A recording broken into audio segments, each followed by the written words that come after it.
Assalamualaikum warahmatullahi wabarakatuh. Kembali lagi bersama saya, Nisvina Infatu Zulfa.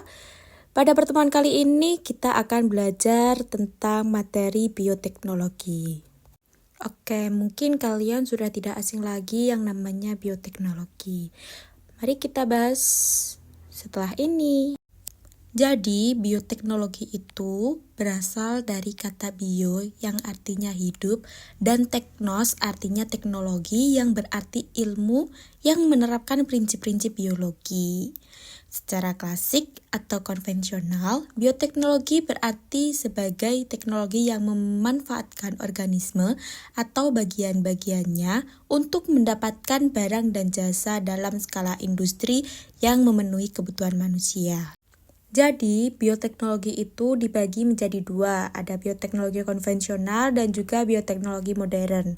Pada bioteknologi konvensional, pada prosesnya itu memanfaatkan mikroorganisme secara utuh dan langsung tanpa adanya rekayasa genetika.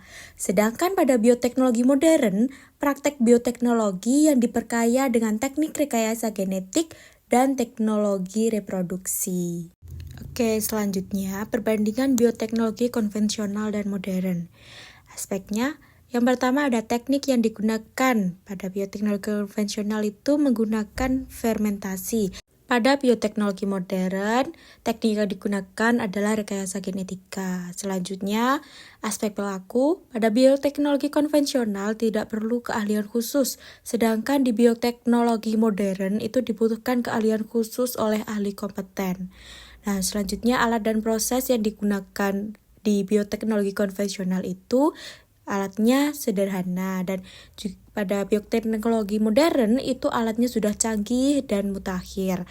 Selanjutnya skala produksi dan biaya pada bioteknologi konvensional itu sedikit dan relatif murah.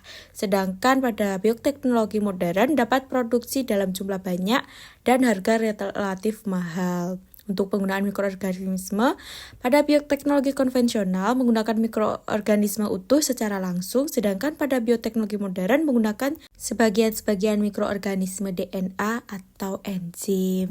Oke, selanjutnya kelebihan dan kekurangan bioteknologi konvensional. Pada bioteknologi konvensional, kelebihannya yaitu yang pertama biaya produksi murah, dan kedua teknologi menggunakan peralatan sederhana, dan ketiga pengaruh jangka panjang sudah diketahui, dan yang keempat tidak memerlukan keahlian khusus. Sedangkan kelemahannya yaitu yang pertama perbaikan genetik tidak terarah, yang kedua memerlukan waktu relatif lama, dan yang ketiga belum ada pengkajian prinsip-prinsip ilmiah. Yang keempat, hasil tidak dapat diperkirakan sebelumnya. Yang kelima, tidak dapat mengatasi ketidaksesuaian genetik. Yang keenam, reproduksi dalam skala kecil. 7, proses relatif belum steril. Dan yang kedelapan, kualitas hasil belum terjamin. Selanjutnya, kelebihan dan kekurangan bioteknologi modern. Yang pertama, pada kelebihannya, hasil dapat diperhitungkan. Yang kedua, dapat mengatasi kendala ketidaksesuaian genetik. Dan yang ketiga, perbaikan genetik dapat dilakukan secara terarah. Dan yang keempat, menghasilkan individu yang memiliki sifat baru atau tidak sama dengan sifat alaminya. Sedangkan kelemahannya, yang pertama ada biaya produksi relatif mahal, dan kedua menjadikan jenis tanaman monokultur, 3 menyebabkan degradasi gen jenis lokal, 4 memerlukan teknologi canggih, 5 pengaruh jangka panjang belum diketahui, dan yang terakhir pelaku harus memiliki keahlian khusus. Nah, selanjutnya dampak positif adanya bioteknologi. Yaitu yang pertama ada peningkatan hasil pangan, yaitu pemanfaatan tanaman transgenik bisa mendapatkan hasil yang maksimal. Dan selanjutnya ada peningkatan nilai gizi pangan, yaitu pengolahan bahan menjadi produk biotek seperti tempe, yogurt, atau keju. Selanjutnya mengatasi masalah pelestarian hewan langka, yaitu melalui transplantasi nukleus hewan atau tumbuhannya. Selanjutnya ada mengatasi permasalahan pencemaran lingkungan, yaitu melalui bioremediasi. Selanjutnya membantu manusia mengatasi masalah sumber energi, dan yang terakhir menemukan obat bagi penyakit tertentu yang tidak bisa disembuhkan, contohnya vaksin, antibiotik, insulin, dan lain-lainnya. Nah, yang terakhir ada dampak negatif adanya bioteknologi, yaitu yang pertama merusak plasma nutfah. yaitu jika tanaman transgenik ditanam di lingkungan alami dan terjadi persilangan secara tidak sengaja dapat mengubah hasil tanaman alami.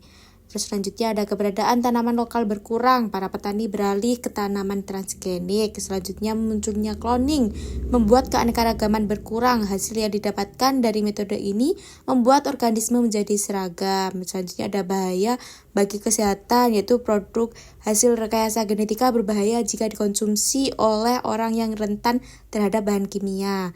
Selanjutnya penyalahgunaan minuman alkohol jika dikonsumsi terus-menerus akan berdampak buruk bagi kesehatan. Dan yang terakhir, ketimpangan ekonomi dalam masyarakat, yaitu tanaman transgenik mampu mengalahkan tanaman lokal.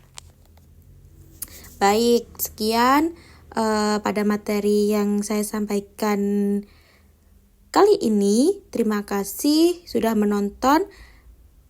Wassalamualaikum warahmatullahi wabarakatuh.